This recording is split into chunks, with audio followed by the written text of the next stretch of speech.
Greetings, my excellent friends, and welcome to Askmark number 25. I remembered it this time. Yes.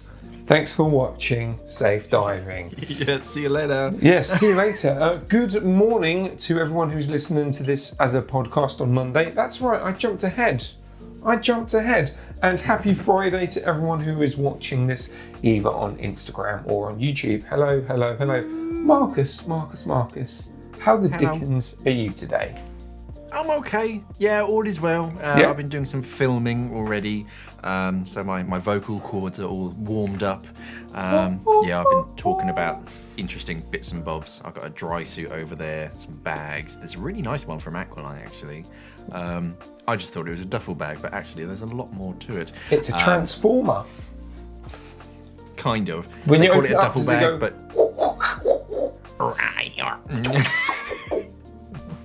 Cool. No, it doesn't.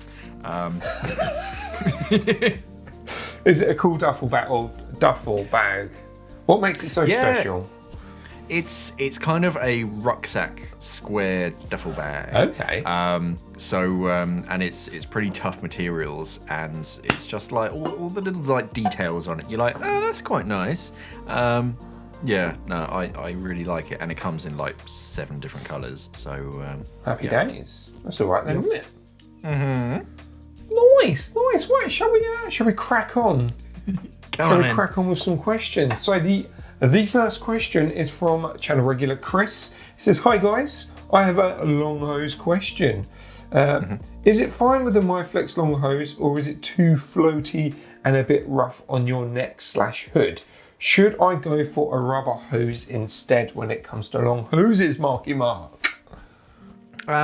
It's all to do with how you route your hose. So yes, if you just take out the 2.1 meter long hose and just in mid water, it's going to float up. So what I do is I normally tuck it underneath a knife that's on my belt, or a little retainer bar that just threads onto a waistband, tuck it underneath that, and then sort of around your neck, just to take up all of that slack, and then it's not going anywhere. If you don't have those kind of things, then yeah, it will get a bit unwieldy. Rubber hoses, yeah, it's never really a problem. It's normally better if you do still have that kind of retainer, just to keep it out of the way, but it's less essential. As far as rubbing on stuff, if you're diving in warm waters, then yeah, it can be a bit of a pain because you've got that kind of scratchy sort of Milflex external braided hose on the outside that, yeah, it can get annoying. If you're diving dry suits with hoods or sort of wetsuits with fairly high necks, it's not so much an issue. It's not gonna like wear away and cut into your hood or neoprene, whatever it is. But if you're just diving in like a rash vest or something, then yeah, it does bug you after a while. So rubber is kind of the way to go. The main benefit is that they are a lot lighter. So if you're traveling, you're saving, to be honest, a few grams.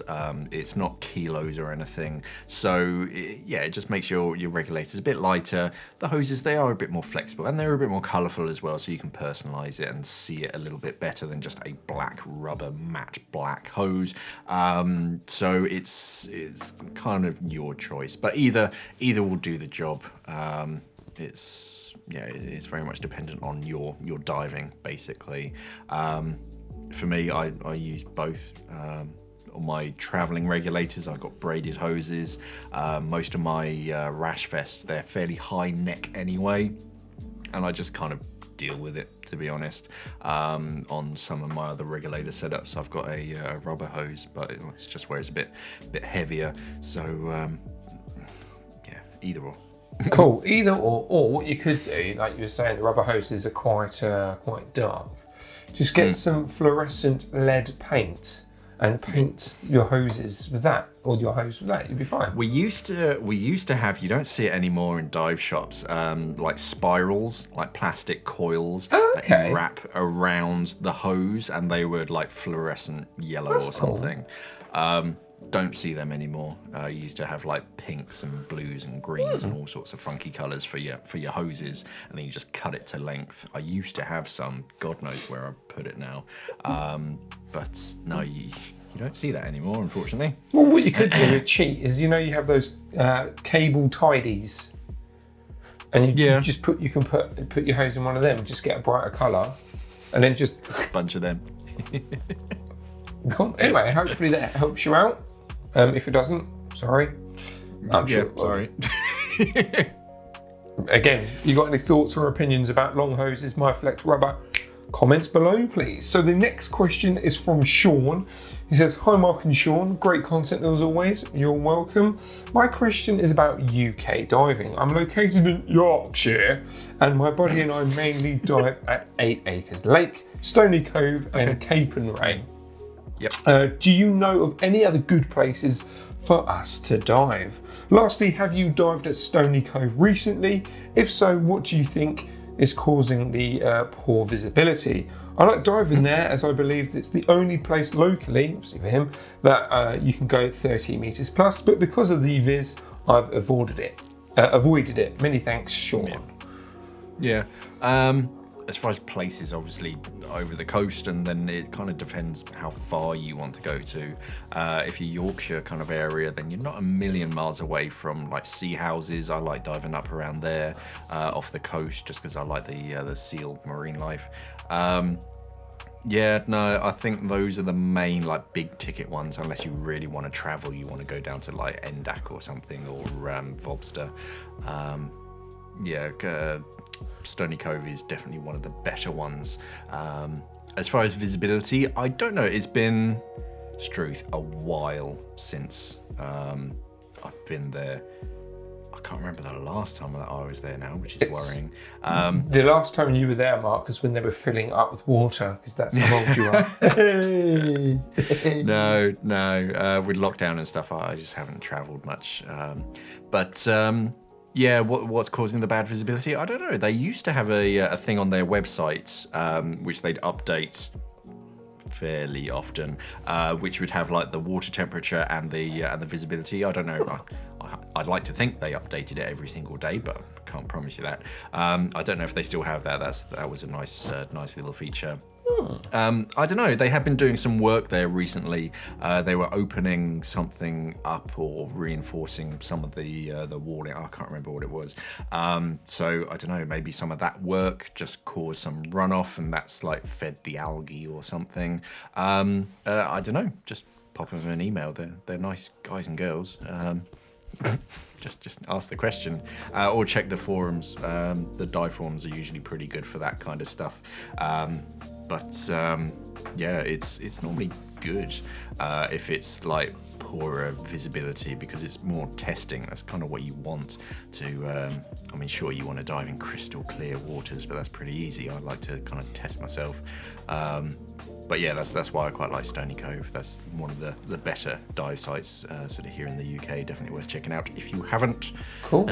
What they should do, they should have a live webcam feed, just called the Viz Cam, at certain areas and depths in the lake. Yeah. And then you can see what viz there is. Like they can put like a scale, and they won't even need to update it. They'll just make sure that the cameras are switched on and that it's working. What they could do, yeah, is off the balcony, off the bar, because there's a like a balcony, like veranda thing that like hangs over the water a little bit. Just beyond that is the Nautilus, the little submarine. So they could put a camera down there, put the wire up, and then somehow rig it up. That's a bit beyond me. But yeah, just have that kind of live feed so that you could check up on it, or at least just take a snapshot every hour or once a day or something. And then yeah, depending on how well you can see Nautilus, how well defined it is, yeah, obviously you'd get divers doing inappropriate things in front of the camera if you tell them what time of day. But yeah, no, that would be quite cool. I have no idea how much that would cost or the infrastructure that would take. Well, that's not your problem, is it? If you work at Stony Cove and you're watching this, let us know about the viz below and whether you think the camera idea is a good one. And if it is, and you do go for it, can we meet you there, and then we can smash some glass bottle for the official opening like they do with ships. I think it's only fair. On the camera lens. Yeah. Smash! Oh no. I broke it. A bunch of bubbles came out of the camera housing. Cool. All right. Sweet. So let's move on to question number 3. Now, the chap in question says, don't worry about my name. So thank you very much. I'm not going to say it, but you can see it on the screen. He says, don't worry about my name, but here's the question. Oh, yeah. Oh, no, my screen just locked. Good timing. Dive computer on the left arm or on the right arm? What are the pros and cons of either configuration? What would you recommend for recreational divers? I recommend personally getting a selfie stick and having it right there in your face at all times. I thought you were going to say a shearwater Terric. And a Terric, it has to be a Terric. Terrics look good on either wrist. So there are. Yeah, okay. So having your dive computer on your left-hand side. So the benefits of that are kind of your instrumentation is kind of all on one side, and I'm right-handed, so my sort of dexterity is better for sort of button control and whatnot. However, buoyancy control is traditionally always done with your left-hand side. Your inflator's on your left-hand side, normally more in like technical circuits, but your dump valve, your purge valve is going to be on your left-hand kidney. The auto dump on your dry suit is on your left-hand shoulder. So normally your left hand is to do with your buoyancy. So if you're wearing it on the right-hand side, you can be monitoring your depth and your decompression whilst you're adjusting your buoyancy. So that's kind of the only real like justification for me. Also, if you have it on your left-hand side, when you're diving, if you then go to dump gas, your dive computer has gone from one depth almost a meter up suddenly, which if your sample rate is pretty quick, then it's going to freak out because it thinks you're making a rapid ascent. So if it's on your right hand side, then it's a bit more stable. I think that's about it. Otherwise, I can't think of any other like specific benefits of having it on the left or the right, or any downsides of having it on one other side. My main sort of thought process is that, yeah, your left hand tends to go up in the water column to lift your inflator, so it's the highest points that you can purge. Otherwise, no, whatever feels good. For recreational diving, I don't think it makes a huge amount of difference. Yeah, so that's why you have it straight in front of you. If your sample rate is like 20 seconds or something, then yeah, that change, it might freak out for a second, but it realizes that, oh, actually you're not all the way up. So yeah, I wouldn't worry too much about it. But right hand side is about the only side that has a benefit or doesn't have a downside. Yeah, that would weird me out, because even though I'm ambidextrous, so I can use both hands myself, I'm also, what's the word? It's my balance and still my left and right, so it's really weird. I can use both my hands, but I used to forget what's my left and what's my right. Now, the only way I can remember what's on my left is because of my watch. So if I then switched over to the right, it would feel very, very weird. Yeah. It's also which arm goes through your BCD first as well, because I normally go right arm first and then have to slip my left arm through. So if I've got a big bulky dive computer on my wrist, I've got to kind of muddle that through the strap, and then it's got to go over my auto dump. So it's just something else to get caught on the strap. Whereas with the right hand, you're pretty easy to get it through. Otherwise, yeah, I don't think it really matters too much. Okay. Left versus right. Throw it in the comments. What side we could do better? A poll. That would be an interesting poll. What? We'll just put it up there. Just say right, left. Which one's better? Yeah. Right, no context left or right. of what it is. Left or right? What's better? Watch the video and you'll understand. Yeah. Cool. All right. So I'm going to do that. Anyway, swiftly moving on. David, question number 4 is from David. He says, would a pair of nitrile gloves such as the Showa 720 under the latex wrist seals of a dry suit work as dry gloves? Yeah, Showa 270. As my dry suit doesn't have a built-in ring system. Also, what make and model of the 90-degree hose swivel adapter do you use? So dry gloves, Mark. Showa 720s. Could you just put on a pair of gloves and then put your cuff seal over the top of them? I'm struggling to think of a reason why it wouldn't work. I mean, it's basically the same as just having your cuff seal against your wrist.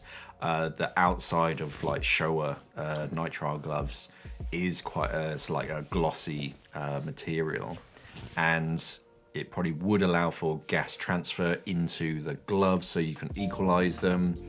I mean, kitting up is going to be a bit of a pain because the latex or like silicone is going to really want to stick to that glove, because you've got to either put the glove on first and get that into your dry suit, or you've got to get into your dry suit, put the glove on, and then try and tuck it under the cuff seal.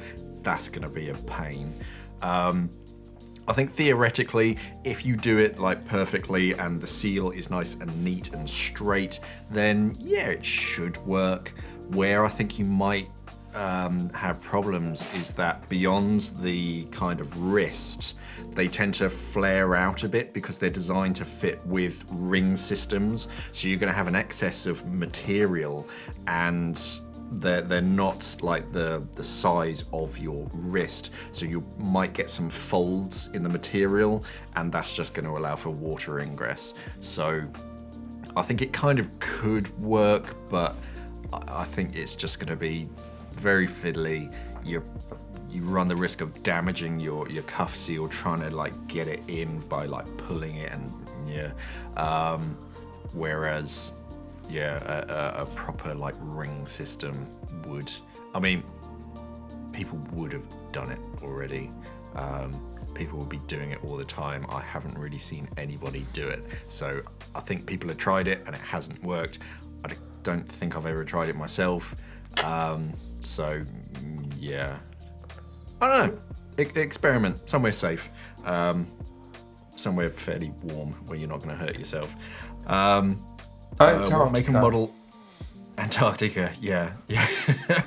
I've been diving where like one of my my dry gloves has failed, and he's just like, oh, this hand is lovely, but this hand is numb. Yeah, that was actually in the Arctic Circle. There we go. Yeah, that sucked. It kind of it starts off, and you're like, is my hand wet?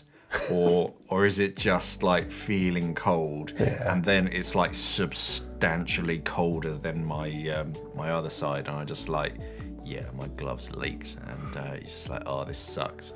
And it's just that kind of cold where your hand kind of works, but it's slow. Yeah. As far as 90-degree swivels, I got it here. It's an Apex. Shock horror, of course it's Apex. Of course, you are sponsored by Apex. I also have I've got a Scuba Pro 120 degrees elbow somewhere in one of my kit bags, which is kind of good because it's not quite such a harsh angle. But yeah, Apex 90 degree does the job. Apex for the win. Cool. And if you do that glove trick, just be careful, like Mark says. Yeah, and record it as well, upload it to YouTube, let us know how you get on. And if you don't, you're either dead or you didn't do it. So it never condolences. If no you're dead. pictures, it never happened. Yeah. Anyway, swiftly moving on to question number 5. So this is from Emma. She says, please can you help me? No. So let's move on from that. Now, how do you undo the screws on the RK3 fins? I want to take off the strap to change the heel pull to a different one, but I'm really struggling. A demo of how to do it would be great, but if not, what tools do I need, and guidance on how would be great. Thanks. Oh, well, let's work out together. I think it's just a bolt. It's a nut and a bolt. Yeah. So on the underside, you have a little nut, and that sits in a housing, so you don't need to worry about that. On the other side is a bolt head. So just get an adjustable spanner Clamp it down onto the head of the bolt and just unscrew it. It's going to be a bit fiddly because it's tiny, but yeah, that's it. Once you do it a couple turns, you can do it by hand, and the nut is just going to pop off, and then give it a wiggle. Yeah, so you get a little bolt and a little nut. Keep hold of those, obviously, and then the strap just comes off, and that's it basically. When you go to put it back on, kind of line up the holes, and then on the underside you can kind of see there's that like hexagonal diamond. That's where the nut goes in. You should see a little sort of blue section of plastic on the inside of the nut. That just helps prevent the bolt from unscrewing itself. So that is on the outside. Tuck it in that little hex, push the bolt in, and one little trick that I find is either put a bit of silicone grease on the screw thread, just makes it a lot easier to undo it the next time. But if you unscrew it, kind of hold them together and then unscrew the bolt until it clicks. That way you know that the screw thread is lined up and you're not going to cross the thread. Once you've done that and unscrewed it, yeah, just screw it back on. I wouldn't screw it back in, like I wouldn't wrench it down, just kind of do it up, just nip it, and yeah, you're ready to go diving. Yeah, so that's fantastic. Quick and easy. Yeah, just a adjustable spanner. It's so rusty, I can't tell. I don't know, 5mm spanner, if that exists. Fairly small. That's all you need. Cool. There we go. How to. That's going to be another series. It's going to slowly replace askmark. Oh dear. Cool. Well, that was it's fun. Helpful. Yeah, it's helpful when I just have things hanging up behind me. Yeah, it's almost like you went through these questions beforehand, Mark. Conveniently sometimes. Never. Right, so we got one more question left. It's from Scuba Steve and underwater rock climbing. He says, realistically, how often do you get your dry suit inflator serviced, Mark? Realistically. Never. Sweet, thank you. I mean, you can. I mean, I've never taken it to a dive center for them to give it a once over. I mean, if you're using like a heavy amount of talcum powder, then I would at least take it out and give it a good dusting. So like blow an airline over it. Because on the inside, you've got the internal, on the outside, you've got the main valve with the screw thread. Just unscrew that. They're normally sort of hand tight. Take it out, there's no magic to it. Just with a high pressure or a low pressure sort of airline, just give it a good dusting. Normally the act of connecting a quick disconnect hose and then physically sort of inflating the dry suit kind of clears the valves and all that kind of stuff. So the inflator valve, I wouldn't worry too much about. If you are using a lot of talcum powder, yeah, give that a good blowout, especially sort of shoulder and cuff dumps, because that talc can build up in the valves and it can clog them up, so they end up leaking. But I mean, depending on how much you dive and how much talc you're using, once a season. Obviously wash them down with fresh water between dives, especially if you're diving in salty waters or somewhere with a lot of like algae or something. Give them a rinse off with sort of warm soapy water, but I wouldn't take them to a dive center to service them. I don't think you can even get service kits for them. It's a bit like a BCD inflator. You don't really swap too many parts out. But if it's working, fine. Just give it a rinse down with fresh water, and yeah, like once a season or something, just take them off your dry suit, give them a good once over. Yeah. Put them back up. Oh, okay, Yeah. Cool. Nice. Yeah. Well, I would say that that's the last one, but as what you're doing right now, you're having a drink. So there were 2 questions that were aimed at you, what you drink. Oh, okay. So basically the 2, I wasn't going to add them into the show, but then, I see you drink and I was like, do you know what, I'm going to bring it up. It's not on our list. So the 2 questions were, one, what is it you're drinking? Yeah. And 2, is that a reusable metal straw? It is. So it's just iced coffee that I just make the night beforehand, and then I just store it in the fridge, and that just infuses. And yeah, the straw, they're all metal. I've got the straight ones. I also have some pre-bent ones, which are kind of funky. They've still got that like serrated detail, if you can see it there, which is quite cool. Yeah, I've got like 6 of those at home, so I'll wash them. You do have to be quite careful to clean the inside of them.